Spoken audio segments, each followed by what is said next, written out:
நம் உலகநாயகனும் உதயபாரதியும். இந்த நிகழ்ச்சியில நாம பார்க்க போற படம் தான் பிரதிகாரம். இந்த பிரதிகாரம் படத்துல உலகநாயகன் நடிச்சது ஒரு அன்கிரெடிட்டட் ரோல். எப்படி அன்னை வேளாங்கண்ணில இவரோட பேரை போட மறந்துட்டாங்களோ அந்த மாதிரி இந்த படத்துலயும் இவரோட பேரை போட மறந்துட்டாங்களா என்ன நமக்கு தெரியல. சோ இந்த படத்துல ஒரு அன்கிரெடிட்டட் ரோல்ல தான் உலகநாயகன் கமல்ஹாசன் வந்திருக்காரு. அவர் ஒரு ஸ்பெஷல் அப்பியரன்ஸ் கொடுத்திருக்காரு. எப்படி மாணவன் படத்துல ஒரு பாட்டுக்கு வந்தாரோ அந்த மாதிரி இந்த படத்துல 2 பாட்டுக்கு வராரு. நான் கூட ஃபர்ஸ்ட் ஒரே ஒரு பாட்டு தான் அப்படின்னு நினைச்சேன்.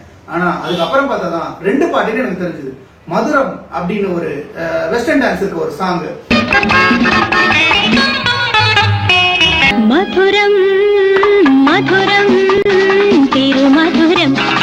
அதுக்கப்புறமா ஒரு பஞ்சாபி டான்ஸ், சுவேவச்சி தேவாலயா புல்கிக்குதாதே சுவேவச்சி தேவாலயா புல்கிக்குதாதே. இது ரெண்டுத்துலயுமே உலகநாயகன் கமல்ஹாசன் நடனம் ஆடி இருக்காரு. அதி மதுரம் மதுரம் மதுரம் திருமதுரம். அவர் இந்த படத்துல ஒரு டான்ஸ் மாஸ்டர் வந்திருக்காரு. அதனாலயோ என்னவோ நீங்க ஆடுங்கன்னு சொல்லிட்டாங்க போல.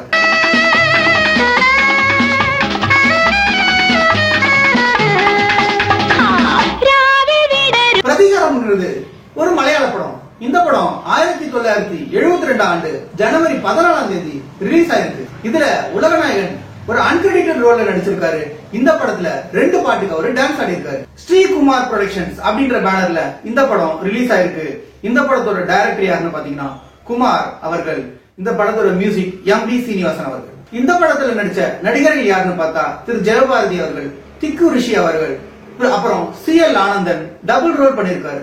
அதுக்கப்புறம் சுகுமாரன் நம் நாயர் இந்த படத்துல நடிச்சிருக்காரு. இந்த படத்தோட கதையை பத்தி பார்த்தோம்னா இந்த படத்தோட கதாநாயகன் C.L. ஆனந்தம் அவர்களுடைய அப்பா இறந்துடுறாரு.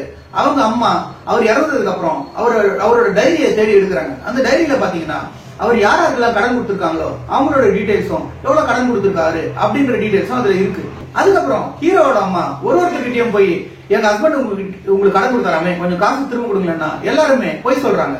நான் அவருக்கு எப்போ கொடுத்துட்டேன், கடன்ல எதுவுமே இல்லையே, நான் கொடுத்து முடிச்சுட்டேன் அப்படின்னு போய் சொல்றாங்க. இது தெரியாம என்ன பண்றதுன்னு தெரியாம குழம்பிட்டு இருக்கும்போது C.L. ஆனந்தன் என்ன பிளான் பண்றாருன்னா யாரார்கிட்டலாம் அவங்க அப்பா கடன் கொடுத்தாரோ அவங்க கிட்ட போய் நெருங்கி பழகி சும்மா அப்படியே ஒரு க்ளோஸா வர மாதிரி ஆகி அதுக்கப்புறம் அவங்க கிட்ட வந்து ஏமாத்தி பணம் பறிக்கிறாரு. இதுதான் இந்த படத்தோட. அப்படி ஒரு நாள் பணம் பறிச்சுட்டு இருக்கும்போது தன்ன மாதிரியே ஒரு ஆள் இருக்கானே யாரா இவன் அப்படின்னு பாக்குறாரு.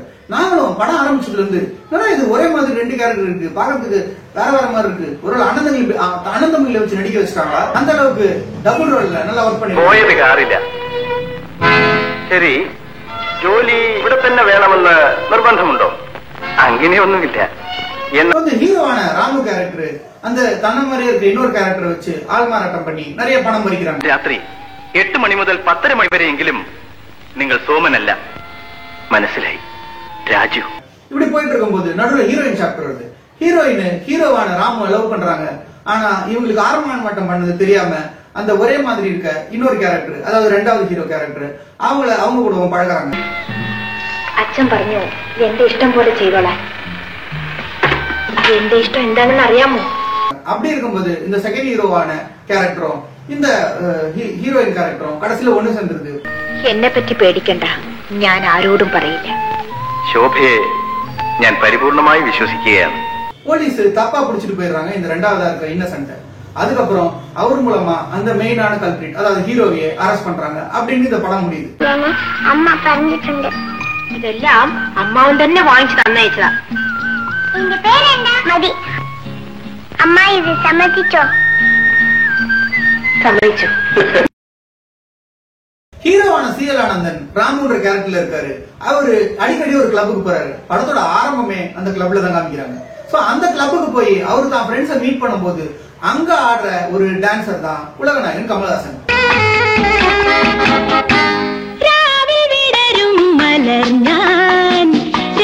ஃபர்ஸ்ட் மதுரம் அப்படின்ற ஒரு பாட்டுக்கு டான்ஸ் ஆடுறாரு. அது ஒரு ஐட்டம் சாங். அந்த பாட்டுல சும்மா தலைவர் தெரிக்க விடுறாரு. ஸ்டெப்ஸ் எல்லாம் சும்மா அட்டகாசமா இருக்கு.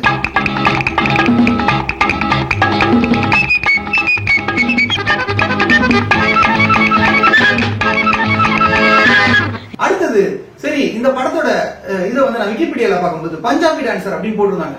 ஓகே, ஒருவேளை இந்த மதுரம் தான் பஞ்சாபி டான்சரோ அப்படின்னு நினைச்சிட்டு நானும் விட்டுட்டேன். ஒரே ஒரு சாங் தான் ஆடி வரக்கூடாது அப்படின்னு தான் நானும் நினைச்சேன். விக்கிபீடியா அப்படிதான் போட்டிருந்தாங்க. அதுக்கப்புறம் படத்தை ஃபுல்லா பார்க்கும்போது பார்த்தா படத்தோட செகண்ட் ஹாஃப்ல பஞ்சாபி டான்சரா வராரு.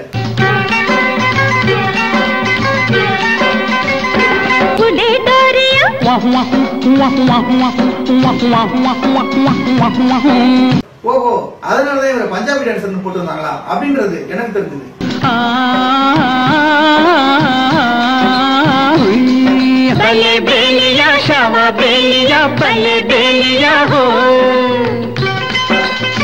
இந்த படத்துல வர அந்த 2 சாங்லயுமே கமலஹாசன் சார் ரொம்ப நல்லா டான்ஸ் ஆடிந்தாரு. அவர் வர்றது ஹீரோ போற கிளப்ல.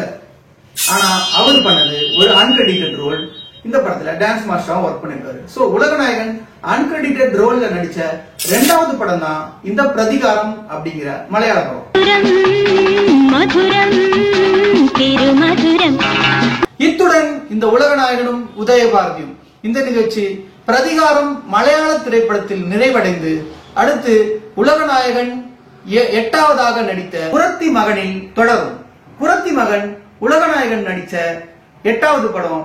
அது ஒரு கெஸ்ட் ரோல் அப்படின்னு நிறைய இதுல சொல்லப்படுது. ஆனா அது ஒரு பிரீஃப் ரோல் தான் அப்படின்ட்டு நாம சொல்ல போறோம். சோ அடுத்து புரத்தி மகன் திரை விமர்சனத்தில் தொடரும்.